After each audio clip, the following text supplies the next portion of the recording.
Take it away.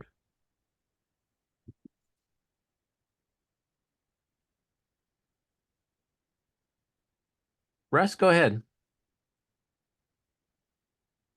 I muted myself. So I'm going to let Greg go ahead and give his introduction. Tonight, we're going to be talking about high key and low key and how to do that. And he's going to show us some interesting things. At least that's what I think he's going to do. So we're looking for Yes. a nice presentation tonight. All right. Well, thanks for having me all. My name is Greg Holden, a photographer from Longmont, Colorado. That's just outside of Denver. Um, and so, yeah, so we're talking about something. So I like to go out in nature. If you check on my website, imagesunderfoot.com, you can see the kind of photos I like to take. I like to try to usually find things that are different than what everyone else is doing. Usually when I used to belong to camera clubs and we go out on field trips, when we arrive at some location, if all the club members went left, I would go right to try to find something unique. So high key and low key is kind of one way that you can do photos a little differently than everyone else maybe is doing. And so the little tagline here is when a bad histogram is the goal. And we're going to talk a little bit about histograms during this presentation. And if you're not familiar with them, I'll give you a little crash course here at the beginning. So let's talk about high key first. So high key it's a low contrast subject with minimal shadows. We're looking at things that tend to be very bright. Usually it's created by overexposing the background. Like if the subject in shadow or just overlighting the subject, if you're working in a studio. The main thing with high key, even though we're going to focus on histograms and making your histogram far to the right and everything very bright, the kind of idea of histogram, the high key is it conveys this bright and airy feeling. A lot of times people convert these photos to monochrome. They look really good in monochrome. In color, it can be a little hard sometimes pushing the exposure really high. Some of your colors can get a little crazy looking. So that's why monochrome black and white usually works really well. So let me show you a couple examples. So this is the one that was the lead-in example. So these laughing gulls were in this little pond and the sun was coming up behind them. So if I expose this for a proper exposure, so we could see the blue of the pond that they were in, so you could see the color and the rising sun in the background, the gulls would have been in complete silhouette. There would be no detail on their chest or in their underwing. And that's not what I wanted here. I wanted to see the laughing gulls, see the feathers on their chest and get some shadow detail. So if I expose for that detail and we're just talking about single shots here. I know with HDR you could do multiple exposures, but so with the single shot, so if I dial my exposure up for a longer exposure to allow to expose for the breast and underwing, it means everything in the background is going to be totally blown out. And so what we see if we look at the histogram, we see it's pushed to the right. So a quick little crash course on histograms. So if you've seen these on your camera and not quite sure what the heck this mountainscape is that it's showing, the histogram shows the brightness and darkness of your photo, the exposure. And if you're shooting in color on your camera, you also see color histograms as well for the primary colors. So if the histogram goes from the left side is pure black and the right side is pure white, in this case for a monochrome image, and then anything in between is just shades of gray. So when we're looking at this histogram here for this one, what it tells me is I have a little bit of detail from blacks to all different shades of gray, but very, very little amounts because the mountain peaks barely noticeable. It's very small there at the bottom. But this histogram is telling me the majority of this photo is bright white. And it's so white that I'm actually, the mountainscape, as I like to call it, has been clipped off. It looks like the mountain got chopped in half. And it's right up there against the right side of the histogram, which means parts of my image are pure white. There's no detail. If I try to do some sort of highlight recovery or knock my exposure down, likely my camera did not record any detail there, just recorded all that background of that pond as pure white.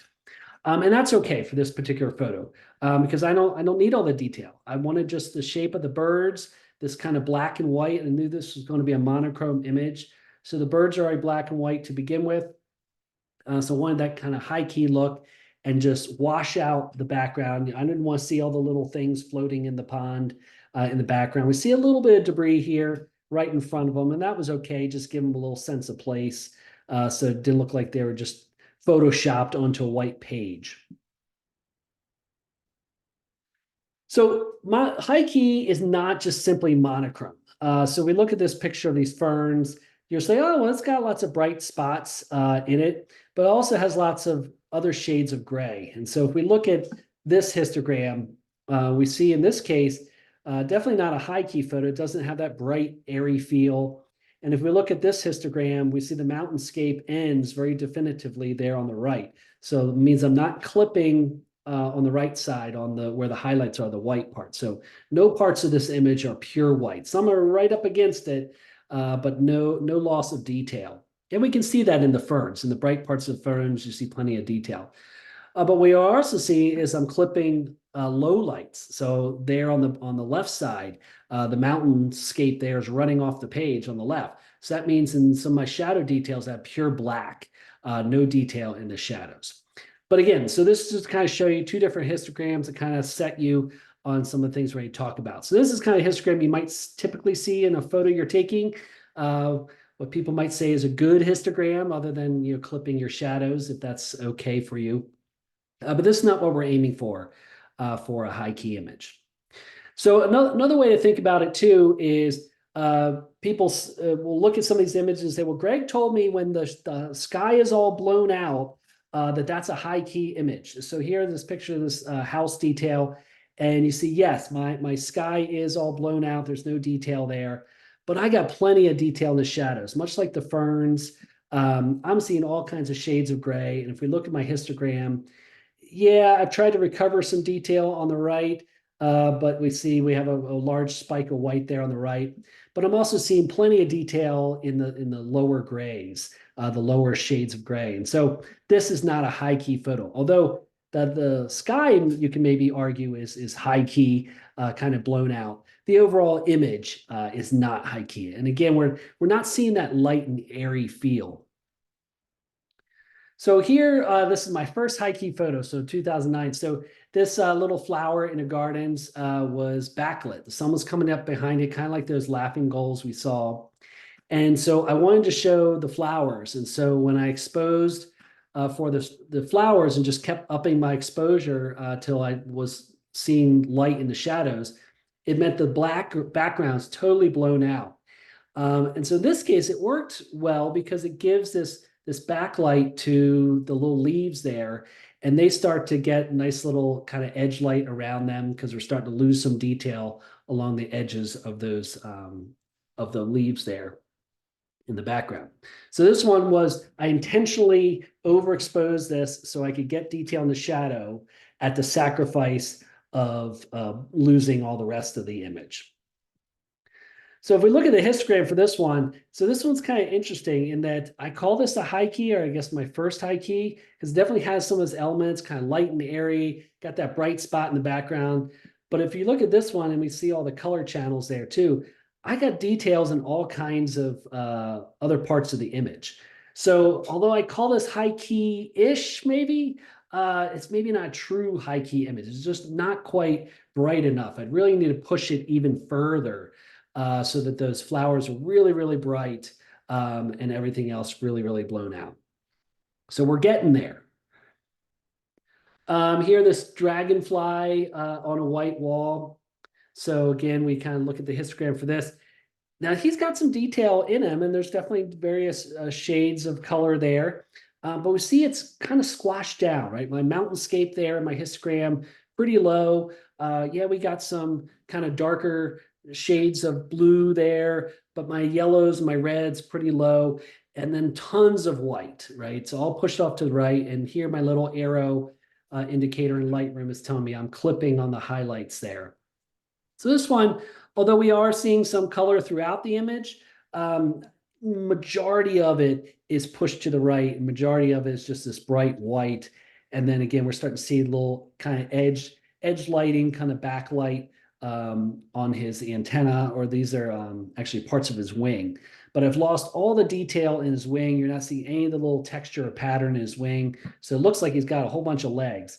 But that's just because I've so overexposed it that I lost that detail. But I didn't need that detail. I just wanted the lines radiating out from his abdomen.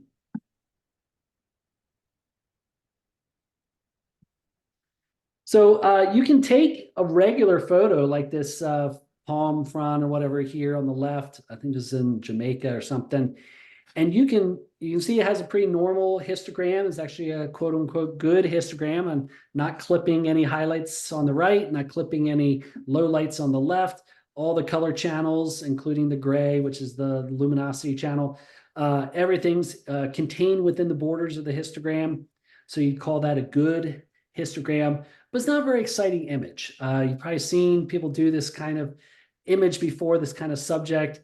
And it's just, there's nothing really interesting to it. I was kind of captivated by the pattern, but the lighting on it was not very good. So then I started playing with it in post-processing and just took my exposure slider and pushed it far, far to the right. So overexposing the image in post-processing, and then converted it to black and white. So here we're now seeing just lots of white, just a little bit of a black line kind of outlining everything, but total loss of detail with this high key image. So it is possible to do it in post-processing as well. So here you can see kind of the full effects of what I did here. So showing you my kind of Lightroom behind the scenes here, pulling back the curtain.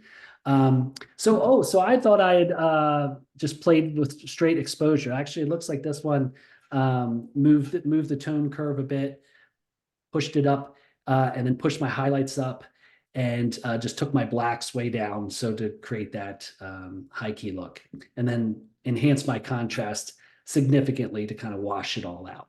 So a couple of different ways you could have approached this. So you could have pushed the exposure all the way. In this case, I did a little fancier technique. So sometimes a high key doesn't have to be glaring. So this is just kind of very soft focus here using a shallow depth of field. So this is with a macro lens like at f2.8. So just a little narrow bit of focus here on the edge of these flowers, tulip and I think like a daffodil.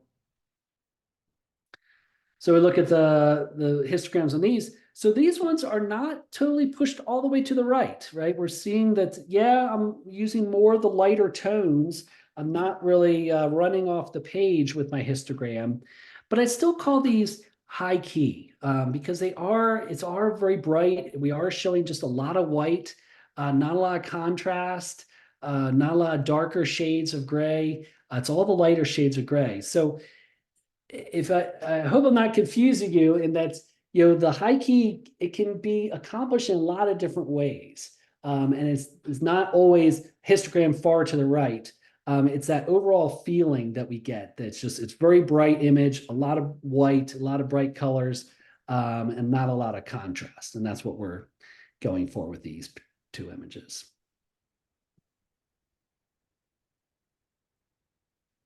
So one of the things when we start talking about high key, is it high key or just high contrast? So here in this old factory, and these spindles would have been in shadow or silhouette if I exposed for the sky and the skylight above them. So instead, overexposed, kind of like the laughing gulls you saw in the beginning, to see some of the detail and the shadows there. So this one's a little kind of mystery one. Yeah, it's got some high key aspects, kind of got that blown out look, very white. It's got some, kind of edge details starting to be lost on those spindles. But we're also seeing some shades of gray and some darker shades there. So this one, I don't know, I'd probably call this one a little bit more high contrast, just because we're seeing a little bit more shades of gray throughout the spectrum here of my histogram. So that's why looking at the histogram is kind of a good indicator. If your histogram is pushed to the right or mostly to the right, probably in the high key realm. If you're seeing kind of your mountainscape cover your whole histogram, probably more of a high contrast. Still some high key aspects to it, but probably more of a high contrast than a high key image.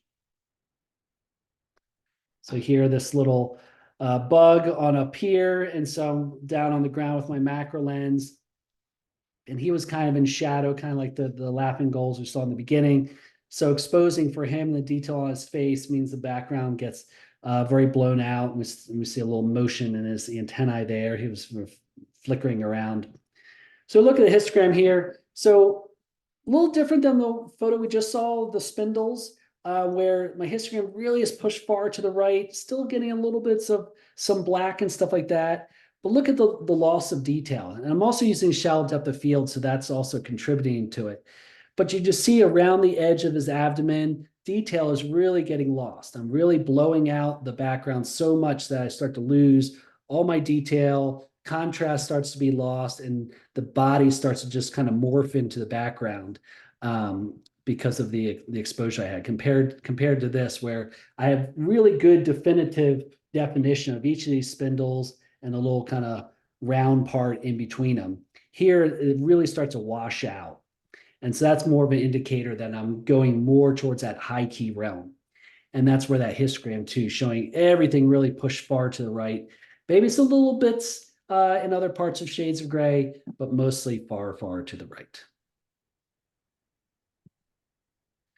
So start to use this technique intentionally. You don't have to necessarily have things totally out of focus and glowing. So here, just exposing for this radio tower or this power lines, and it was kind of an overcast day to begin with.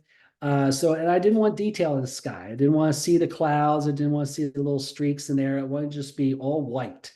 And so intentionally overexposing created that just kind of pure white effect. And we start to lose a little bit of detail in some of the finer, smaller lines of the power line due to this effect. And so here we see, much like the first photo, everything just pushed to the right, very little detail. But in this case, the tower itself is such a big commanding element. It stands out a little bit. But like I said, some of those smaller power lines, we start to lose some of the definition of them. They start to get washed out into the background with this high key image. We can do this with people. So here, again, this is a really great example of that light and airy feeling I'm talking about. It's not super crisp. We're not getting a lot of detail. We're getting some detail, but it's softened and some way overexposed. And so you can see what I did here. In this case, I increased my ISO really high. So the sensor is really, really sensitive to light. And then I did a long exposure on top of it with 1/15 of a second. So just allow tons of light to hit the sensor and gives this light, airy feeling, these two hands coming together. And then, so in this case, not a lot of tweaking need to be done on the computer. Just increase my whites a little bit, decrease the blacks a little bit, kind of get a little less contrast there. And then decrease my clarity a little bit just to make it even softer than it already was, to give it that light and airy look that we're looking for.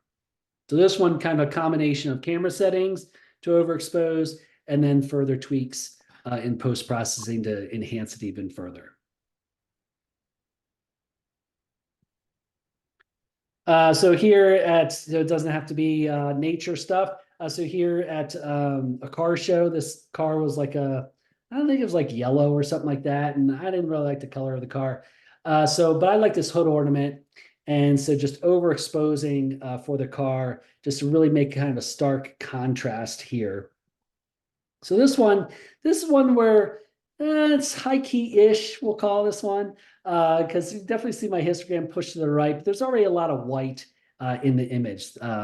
Much like the power lines, we have just some bits of black in it, but it's really just a lot of white in the image. But again, I'm going for this kind of light, airy feeling where I'm losing some detail in a lot of my elements. I'm using a more shallow depth of field. I mean, f5.6, that whole hood ornament should be in pretty decent sharpness, but with this overexposure technique, the wings of the bird feet, kind of like the bug, start to just get washed out and blend into the background because I'm overexposing intentionally. And so we start to lose that detail. And then I lose the definition in the car in the background, which is good because I didn't want that to be in sharp focus. So using a couple different techniques here, the kind of wide aperture and then really overexposing it So this one, I was out in bright daylight. So in this case, 1/320th of a second was just not fast enough, or it's too slow, I guess, it was recording a lot of light. So I probably needed like a thousandth of a second or something like that because I was out in bright daylight. And you can see that from the reflections on this chrome hood ornament, how bright it was out that day. So kind of slowing down the shutter speed to create that overexposure look.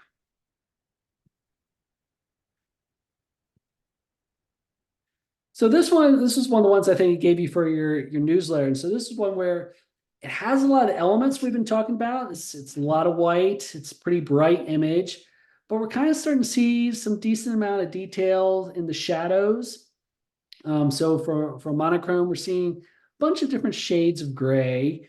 So if we look at the histogram for this one, I wouldn't really call this a high key per se. Definitely some of those same elements that don't necessarily have that light, airy, kind of overexposed look to it. Definitely a lot of white.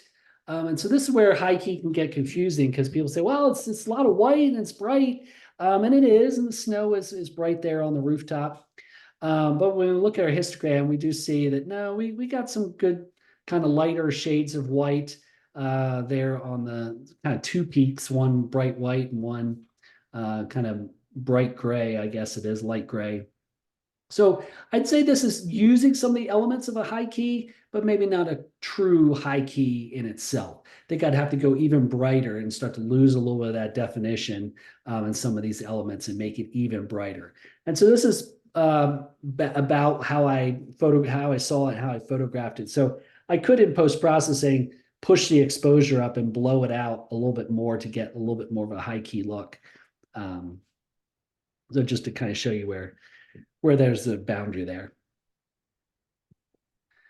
And then this is an intentional in-camera movement, ICM. So I'm just moving these trees are against a backlit sky or a cloudless sky and overcast sky, and I'm just moving my camera up and down to kind of create this wash effect, and then intentionally going a little bit longer exposure than I need to, so everything comes white.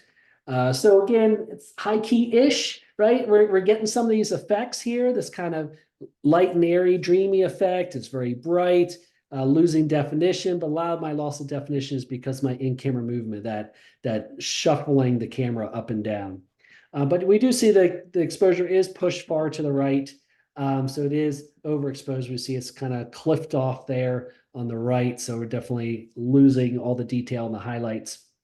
So here we're taking some of these elements we learned about high key and then applying them into an image that maybe isn't high key, maybe in its purest form, but definitely has that same look, that same feel to it that we've been talking about.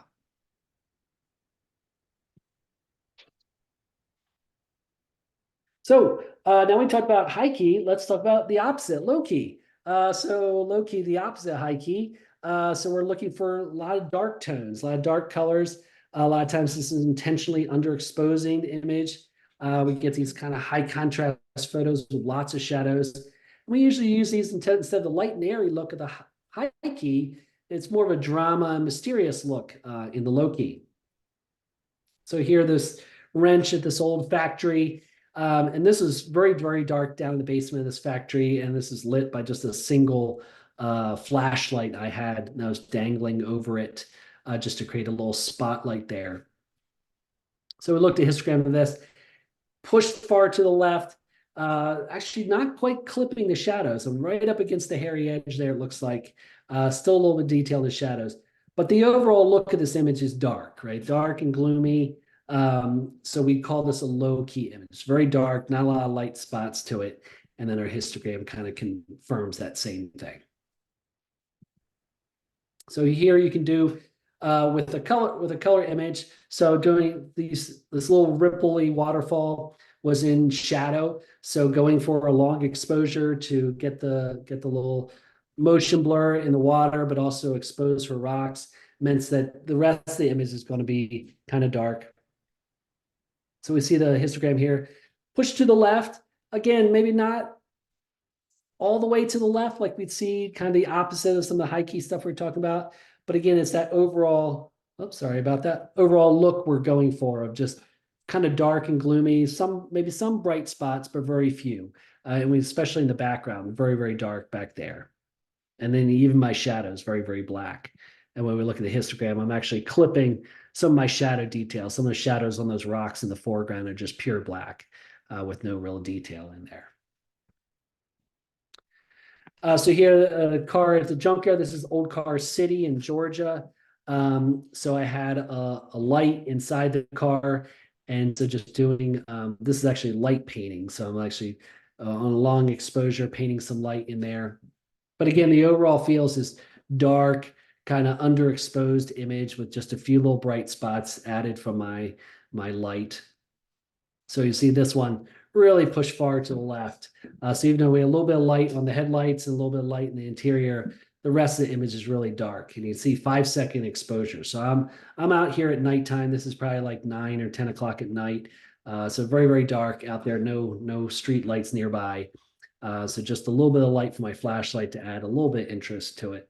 But even with a 5-second exposure, still the car is still in shadow and well dark. So it's still giving it that gloomy feel of a low-key image. So here, this is a train depot, and this was like an undercarriage of a train. Had all these bolts and rivets, and there's just a little bits of light coming through, creating some little catch lights on these different nuts. And so if I had properly exposed this, we'd be able to see a lot more detail on the bolts and kind of see into the shadows a lot more. But I liked just a little edge light that was coming on here. So keeping this exposure kind of underexposed just to create a lot more blackness in the shadows and just see those pops of white coming through on the different rivets and nuts there. So we see this exposure for this one. So all the way to the left, all the way, lots of blacks, very little in the gray tones. And so here's a slightly brighter image. So some pipes down in a basement I was staying at. And so had I exposed to allow more light in the shadows, the light from the windows would have really start to blow out on these pipes. And so I just wanted just a little hint of light on the pipes, but overall a darker, moodier image. I didn't need to see all the detail of the pipes. There was enough with the little side light to give you enough idea of what's going on there.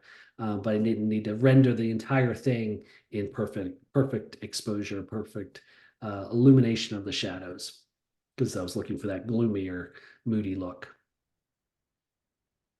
So here, gentlemen, this is at Cary Furnace. We were doing some light painting, and he was just getting set up there, and someone turned on a flashlight to give him some light. And so we were setting up for something else. And so this was kind of an accidental low-key image where I was waiting for him to light up some stuff, and it was going to get very bright. So I had set my exposure for that brightness coming, but it hadn't started yet. And so I happened to capture this image, which is all very, very dark, with just that one little spotlight coming in the background. So we see this one. So again, got that low light kind of gloominess look to it. Starting to venture away from pure low key, but definitely a lot of low key elements to it.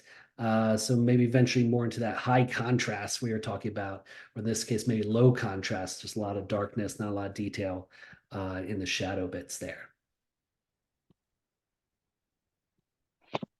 So you don't need your fancy camera and tripod to do this. So here I'm taking a night flight back, and sun was going down, and this is just with my iPhone, just out the window, and just told my iPhone to expose for the sky there in the background, which means everything else goes really dark, and we get just a little bit of light on the engine cowling there, so I can define that, give a little bit of something down there in the blackness. I don't think I have a history. Oh, I do have a histogram for this one. So yeah, you can see the iPhone f1.8. But yeah, kind of push to the background. So push to the left. So we're still seeing a decent bit of light in this image. So not hardcore all the way to the left, but definitely a low key image, especially when we look at this massive of real estate. I left here in the bottom 2/3 of the image is just dark and not a lot of detail in the clouds, not a lot of detail there in the engine. You can't even see the wing that's on the far left. It's just totally in shadow. So now that we've kind of got an idea of the high key, where we're getting the light and airy feeling, very bright, histogram pushed to the right, and we talked about low key, which is the opposite, histogram pushed to the left, kind of dark and gloomy. So now we can start taking some of these concepts and applying them to other types of photos that aren't pure high key or pure low key. We're just adding some of these elements together. So here, working with this model in this kind of frosted glass window of a bathroom. So there was another window on the other side of the bathroom, and so it was backlighting her. And so we had her kind of pose up against this window or this frosted door. So here, I wouldn't call this a high key or low key. It's just maybe a high contrast. But again, applying some of these methods where I have very bright spots, where it's severely backlit and I'm kind of losing definition in her fingers. And that's accentuated by the frosted glass window, which doesn't give me pure clarity through there anyway. But then I have the dark spots of the room I'm in outside the bathroom and left that all in shadow. You can't see that this is a brown door or that there's a wonderful wood pattern to it because I underexposed for that. So now I'm kind of mix and matching some of these ideas together. So you see the histogram for this. You say, oh, it's kind of high key. Everything's pushed to the right. There's not a lot of anything else. True. But you might also call this just more of a high contrast image because it's kind of like 50% white and 50% black. If you look at from a how much it's taking up in the frame of each. So that opposite, so again, back to a car show. So this beautifully restored car, and it was black to begin with, but I just really like the handles. So I knew if I allowed the shadows to go black here, I'll lose definition in the doors. We don't see the total seam of the door. And then the windows just get blown out up there. So now again, I'm mixing and matching some of these concepts of some low key with some high key to kind of emphasize just the handles there. If you look close, you can see me crouched down, taking the photo there in the door handle. This is in Norway, the Vigeland Gardens. This Vigeland was a Norwegian sculpture. He has this whole garden dedicated to hundreds and hundreds of his sculptures. And so this particular one, so it was bright. We were on tour, so I'm not there with photography groups. So we're there at like 10 a.m. So very high sun, very bright. But I want to apply some of these concepts that we've been talking about where it's really blown out in the background. We're getting some backlight on him, starting to lose some detail on the edge of him, but still allowing some detail in the shadow here. So I can kind of see him, and now instead of him against this bright green trees and pretty things are in the background, I have him against this stark white background. And I felt that kind of added to this struggle that he looked like he was partaking in. And maybe it was a struggle from dealing with all the birds that have soiled themselves on his arms and his head. He's mad about that. So you can see all that running down. So you see the histogram here. So definitely lots of bright stuff, definitely clipping the highlights there on the right. But we got lots of shades of gray in this one. But again, I'm taking some of these concepts and applying them. And so, here's a case where someone say, oh, your image is overexposed and that's not good. And I can't see the background, or, it's too bright on his back or his leg. And then you can counter with, no, I wanted it that way. I wanted to add to that feeling of this kind of brightness, this coming out of heaven or something like that. Even get some solar flare there on the right because I'm pointing my camera right towards the sun. And then kind of like the lady with the door, mix and matching. So just some stairs at night. So intentionally wanted just the bright whites and the jet blacks and just kind of mixing and matching them. So again, not a high key, not a low key, but definitely a high contrast where we're taking some of these ideas and putting them together and saying, I don't need things that have perfect detail in my highlights. I don't need to have perfect detail in my shadows. It's okay if I lose detail in those places. if that's what I'm going for. In this case, I recovered the highlight details a little bit, but you can see that peak I have there on the right, but then definitely lost details in my shadows. Uh, Oh, is there a question? Oh, and that's all I have for you. So hopefully this kind of gave you a good introduction to high key and low key and kind of what it's about, how you create it, whether it's intentionally in camera or with post processing, and then how can you use some of these concepts in some of your other photos by kind of, like I said, mixing and matching some of these ideas. And I guess I'll open it up for further questions. Greg, I had a question about the histogram. I've taken lots and lots of classes of photography classes, and I understand what a histogram is. But I think a lot of our newer members may not. What's the scale on a histogram from left to right and top to bottom? So like I said, in a monochrome, it's the left. If you go back to the Ansel Adams days of the zone system, left is pure black and right is pure white, and then everything in between is some shade of gray, going from dark grays up to very, very light grays. With a color histogram, it's the same. It's color histogram usually has your primary colors, your red, blue, and yellow.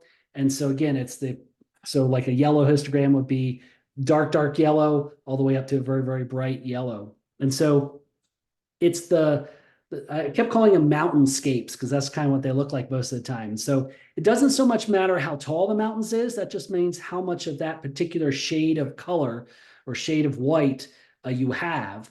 But it's really, most people try to contain themselves within the box because if you go out of the box, that means you're losing detail. So especially when you're doing color photos and with the color channels, if the colors are running off, you're really starting to mess with not only just detail in those colors, but it's very hard to recover a lot of times color when color goes outside the bounds. You can try on your computer to fix your shadows or fix your highlights. But a lot of times, once the detail is lost, the camera just doesn't record anything that's off the page. It just says that's pure red or that's pure white, and doesn't record the fine details. So that's why you usually try to contain the histogram in there. And again, doesn't matter how tall the peaks are. That just tells you how much of that particular shade of gray or shade of color you have. But it's really about where they go. And the way the cameras are set up is it's not, the sensor is not evenly distributed into how it records information. So the way the camera manufacturers assume is that in the world around us, there's a lot more detail in the brighter parts of our world. So they bias the pixel count kind of towards the right. So you'll see some photographers, myself included, will do what's called shooting to the right. We'll intentionally shoot our exposure a little bit more highly exposed than it needs to be to get the maximum amount of detail in my file. And then I'll recover highlight detail and exposure in post-processing. I'll bring it back. But I gotta be careful not to go too far off the page because then there's nothing to recover. But if I go a little bit off, your computer's usually pretty good about recovering a stop or so. So sometimes I'll intentionally overexpose, especially when I'm working with things that have very fine detail, or if I'm working with models have fine detail in their hair. I'll intentionally make my photo a little bit brighter, knowing that in post-processing, I'm going to darken it down just so I get a better, higher quality resolution image. Just that's how it's set up. You would think they'd make it even because I think there's interesting details in the shadows too. But I guess for the camera to record those details doesn't take a lot of pixels. But details in the highlight where you're going in between little bright things requires a little bit more fine detail. So that's how they're set up. That kind of answer your question or what you're curious about? Yeah, I have heard it expressed as the vertical axis is the number of pixels in that shade of gray. So that if you have more pixels in that shade of gray, it'll be up closer to the top. And if it doesn't matter if it runs off, I mean, it just means you got a lot. But if it runs off the right or the left side, then those are pixels that are not getting in at all, that the camera can't see them. So you're losing detail, like you said. Yeah, like I say, yeah, it's just record. It says I'm not recording any information here. I'm just assuming that's pure white or that's pure black. Right. Yeah. So it doesn't matter if they run off the top. Like I said, it's just exceeding its count.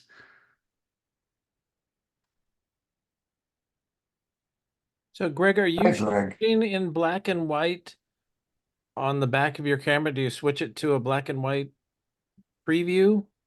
Or are you Not shooting in color kind of with a black and white mode in mind? I mean, the that's the latter. I have turned my camera so if you shoot in RAW, you can tell your camera to display the image on your LCD in monochrome, and or it actually will like kind of shoot in monochrome as it were. But if you're shooting in RAW, it records all the information, and so even though it'll display in monochrome, you still have the RAW file in color.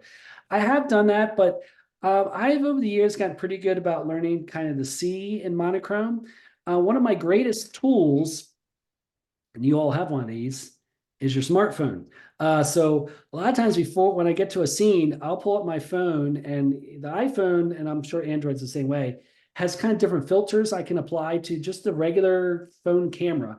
And so I'll put it in monochrome filter. I'll actually even use there's like a film noir or something like that. It's like really high contrast, dark. So I'll switch it to that, and then I'll just go around kind of framing up my thing. And then I can see real time on my phone, kind of my live view of my phone, what the image might look like in monochrome. And then once I say, oh yeah, that looks like that will work out, maybe I'll even take a few frames with my phone, and that would kind of help me see like, will that look good in monochrome? And then I'll go through the process of setting up my tripod and my nice camera and stuff like that. But you're always shooting in RAW, full color, and then I'll just so there I'm really focused on, am I capturing a good histogram? Am I capturing the sharpness and detail where I want it? And then I do all the conversions back on the computer.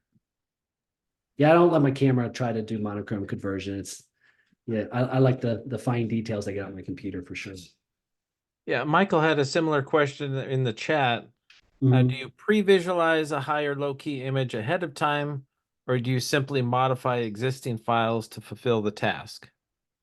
Yeah, most of the time I'm pre-visualizing it. Most of the time I'm saying this is going to be a very, very dark and moody image, very, very black. And so, but even for the even for the lighter ones, I'll overexpose it or underexpose it to get the look I'm going for. But then I'll still on my computer even go darker sometimes, or brighter sometimes. So again, like we were talking about with the histogram and recording detail, sometimes I'll make it like kind of bright or I'll make it kind of dark, knowing that I'm going to go even further in post-processing, but that way I have a little bit better quality image. And then I can recover some details if I want in certain areas. So I won't necessarily go, 3 stops overexposed on the photo. I might do a stopover and then in post-processing, pump it up another stop or two, just so I keep some of that detail. Because sometimes I'm not sure how bright or how dark I may want it. So I kind of shoot the general area where I want and then fine tune it on the computer. So are you bracketing then? Yeah, definitely. Yeah, definitely I'll bracket. So yeah, I'll set my camera to sometimes my cameras have bracketing features and I'll use that. A lot of times I'll just take I use exposure compensation all the time. So that little plus minus button on your cameras, that is like my go-to tool. I think it's something that people overlook and they say, oh, I'll just shoot in full manual and not do all the work myself. Like, no, that's why you buy the camera with the brain in it. So just do it. And then I'll take a photo, they'll go, okay, let me go up +1 or +1.5, and then -1 and 1.5, whatever. So I'll do that just to make sure I kind of cover my bases. Another question in the chat. In your post-processing, are you adjusting the elements of the image separately, or are you doing just global adjustments, or are you going in with a brush or something like that? A lot of times it's globally. I mean, for the images you saw tonight, it was all kind of global adjustments to the whole image. But yeah, definitely in Lightroom, I use the brushes and masking all the time to go in and brighten or darken certain areas. I'll use that a lot to kind of even out the exposure. If there's a tree or something got in my way, or myself cast a little bit of shadow in one part of the image, I'll use the brushes to go dark, brighten that one little spot up or darken that one little spot to even out where I want. So I will do that sometimes. And then someone else, I'm looking at the chats too. My understanding of the histogram, I see the file as a mosaic. Each pixel has a value. Then the stack each pixel builds the height to histogram. Correct. Yeah. I don't have to get into the science of it, like how many pixels, like to the top of the bracket. Like, I don't know. It's just, I got a lot of that shade of gray. It doesn't matter if that's 5,000 pixels or 6,000 pixels. That doesn't really matter to me. You want to talk hardware for just a minute? What are you using? What is there anything special that you use in addition to just your camera and tripod? No, I mean, just a camera and tripod. I mean, I always have a circular polarizer with me. So I use that to, cut down on glare on certain things. But for a lot of these images, it's just a straight camera. So this presentation had photos taken with a D300, so kind of a mid-range SLR. And then the Vigeland sculpture that was taken with a D850, so a full frame professional SLR. So really just anything in between. But yeah, no real special filters generally for this kind of stuff. I usually try to shoot mostly with a tripod just because my hands just aren't steady. Even with these high key images where I'm going at some or I guess, yeah, someone with the high shutter speeds, I don't necessarily need it. But I find the process of setting up the tripod allows me to really focus on my composition a lot more and really think through my photo. So I'll use my tripod as much as I can. So I have a couple different tripods, different sizes. So I'm always carrying it with me. It's kind of a pain in the butt, but I need the results. Like I said, my hands shake too much. I've had too many great images that were spoiled because they were too blurry because I couldn't hold them steady. And I couldn't sharpen them in post processing. So I just resolved to just carrying a tripod all the time. In our competitions, the number one complaint from judges is it's not sharp. Yeah, well, you should have me judge for you one time. So you'll hear me say when I judge, it's sharp enough, right? So some people get all bent out of shape about, oh, I can't count all the feathers on the bird or whatever. I can't count all the individual hairs on the person's head. And I don't think I think just because we have the technology available to us to have that kind of hyperfocal clarity, I don't think we need that. I don't see hyperfocal clarity. That's why I have these reading glasses on. So I, yeah, I'm not a fan of that. I think, yes, when I judge, I do look for sharpness. That is one of my criteria. But if it's a great photo that's sharp enough, I call it a winner. It doesn't have to be meticulous. We had someone at one of my camera clubs once, and he presented this photo, and he was so mad that the judge didn't pick up the photo. And he's like, "This is so sharp. It's 50 stacked images, hyperfocal distanced, and you had complete sharpness down to a gnat's ass from the front to the back." And I was like, yeah, but your photo is boring. It's not an interesting composition. It's not an interesting subject. Yeah, it's razor sharp. Like it's like 3D. Like I just want to go and grab it, but it's just not interesting. And so like I'd rather have the interesting photo that's sharp enough than the one that someone photoshopped to death until it looked like unnaturally sharp. So my philosophy.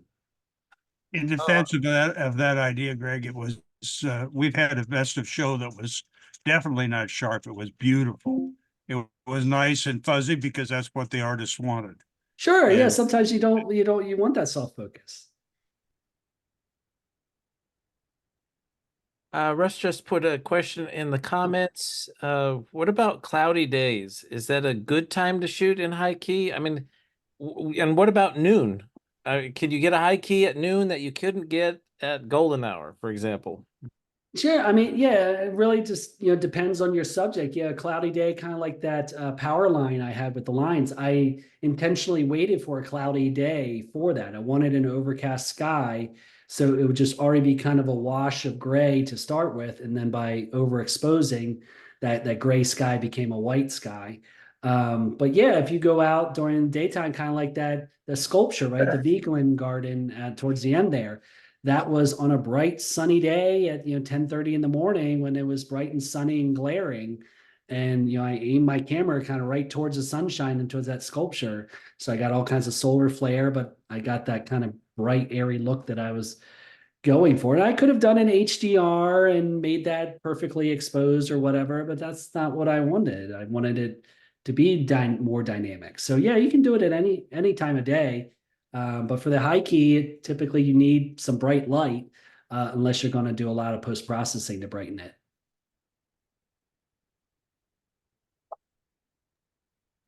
Any other questions? Feel free to unmute yourself or pop it in the chat.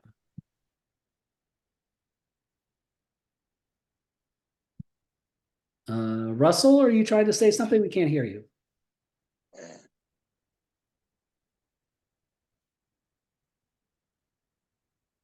Okay, here we go. There we go. Would you mind taking a look at a picture that I turned into high key and tell me what your thoughts are? Sure.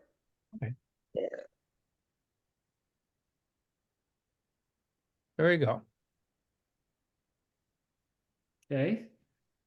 Thoughts? Yes. Yeah, this is pretty. So yeah, it's kind of a little bit like we were talking about.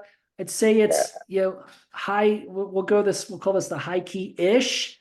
I think it's not quite glowing and airy enough for me. Kind of like some of the images we saw, like with the one with the silo with all the different bits of the roof. So it's definitely that high key elements with the blown out background, not razor sharp. But I think it would need to be even brighter, push the exposure even a little higher to really get it even more high key. But definitely you're getting there, going that way. It's a very cool image. I like what you've done here. Thank you. In Greg, in looking at that image, would you say there's too many pieces in order to make it a good high key? Usually there's just one kind of overall something, there's a clear focus. Yeah, where and it's had too many elements. that is true. Yeah, usually when you see a high key, yeah, it's one subject that you're trying to, and you saw that in a lot of my photos, right? The flower or just a pair of birds or something like that. So yeah, you start to get a lot of stuff in there. Then I start to see a lot of shades of gray and other colors that's taking up a bit more real estate. So starting to get away from the concept of high key. But so I just call that a bright image or a backlit image. Wouldn't necessarily right off the bat say, "Oh, that's a high key image." I'd say it's high key-ish. Yeah, it's getting there. But yeah, I think because you could still see pretty good definition in all the feathers of the wings, that's why I'm thinking it need to be pushed even further. So kind of like my bug and some of my other photos where you start to lose some of those details on the edges. So I think if you continue to brighten it up, but then for that particular photo, I'm not sure that would work, but you'd have to try it. Well, I had a real crummy background. The water that day, it was kind of overcast, but that was a series of the one bird that took off and was flying, and I liked the series, but I didn't like the background, so I blew it out. Yeah. And lost some of the detail there. I just wanted to see what your thoughts were. Thank you. Yeah, no, it's a great image. I just wouldn't necessarily call it a high key right off the bat, but really nice. And that's a great way to really display those birds with just that plain white background. Greg, we have a category in our competitions that each comp we add we call it category X. And I was thinking like this time category X is Twilight. Okay. I was thinking about doing one of high key and low key. The problem is defining what's high key and defining what's low key. So if somebody works really hard on an image to make a high key image and the judge looks at it and says, that's not high key, that's just overexposed. Right. It's hard to define. Yeah, and I mean, you saw that, and that's why I kind of intentionally showed you a lot of different examples where we were really at extremes and sort of going towards extremes, and some where we weren't, we're kind of somewhere in the middle. So I think, yeah, when you do something like that as a category, for the judge, it's best if you just give the judge some definition what you're looking for. So if your definition is I want blown out background and that's what we call high key, then the judge can work with that. But if you more in the truest form say I want an overall light, airy, glowing type of image for high key versus a dark, gloomy, dark shadowed image for low key. If you provide those definitions, then we don't have to worry about specifics of the histogram and stuff like that. It's just the overall feeling I get when I look at the image. Back to Russell. Well, I had another thought, and that was I found it interesting when we started talking about high key. I'd never thought of an image being low key. Hmm. And so I thought that was, oh, that's another way to look at it. Overexposed, underexposed, Yep. I thought that Yep. was good. More Rick, thought. do you find yourself using a particular ISO for these things just because, or for your non-moving subjects? Are you just dropping it all the way down? I mean, usually, I mean, it depends. I'm always starting with the lowest ISO I can get away with to get the best high quality image. But then I'm playing with the ISO if I need it. Like, so that picture of the two hands coming together, I was inside a house, and so it was kind of low light to begin with, and I really wanted to overexpose. So in that case, I was actually hand holding it. So I didn't have my tripod. Well, I had my tripod. I wasn't using tripod. So I was increasing my or decreasing my shutter speed to get a longer shutter speed to allow more light in. But that wasn't going to be enough to get as bright as I wanted. So that's when I think you saw that was like 1600 ISO. So in that case, I did crank up the ISO to get me the brighter image and with the shutter speed I could work with hand holding. So yeah, I will use the ISO if I can. But usually my first step is usually I shoot an aperture priority. So usually it's just I'll go to manual and I'll play with the shutter speed. And if I can't get the look I want, then I'm tweaking my ISO last. Nice. But yeah, for high key, that is definitely a go-to. I just increase my ISO and then let that force the overexposure. One more question on the histogram. You showed us what the histogram looks like afterwards. Are you using the histogram actively while you're shooting? Yeah, my cameras don't have. Well, I do have live view with a histogram. I usually don't use it, but I'll look at the histogram right afterwards. So usually the default on my cameras, I have the LCD shows the image in the kind of left half the frame, and on the right half I have all my histograms. So from the luminosity histogram to the color channels, and so I'm almost always looking at those histograms to see where everything's falling. So, but after the fact, I don't usually use live histogram. Actually, I take that back. I don't have any mirrorless cameras, so I think only the mirrorless cameras can do that live histogram. So You I look mean at it you after could the take fact. good photos without being a mirrorless camera? Yeah. I still lug around those big bricks. I have a D4, which is it's got the vertical grip embedded into it, so that's a heavy camera. And I have some big lenses. When I went to this trip to Norway, I couldn't leave any of my children behind, so I brought all my lenses, 3 camera bodies, and that was one heavy backpack. I mean, I didn't carry it all day, but carrying it in the airport definitely some back pain uh, ensued. So yeah, mirrorless is definitely. I'll be 50 this summer, so I'm not getting any younger, and my back's not getting any stronger. So I may be headed mirrorless eventually, but I find I don't know my even on my phone, just my thumbs can't do some of the fine texting. So I'm afraid my camera gets so tiny, I'm not going to be able to operate it. So I don't know. The big camera just feels better in my hands, but yeah, it's a lot of weight to lug around for sure. That's awesome. Any more questions before we let Greg go? I just want to say thank you so much. I can hardly wait to try some of your techniques. Oh, good. Thanks, Yeah. Dorothy. Looking forward to it.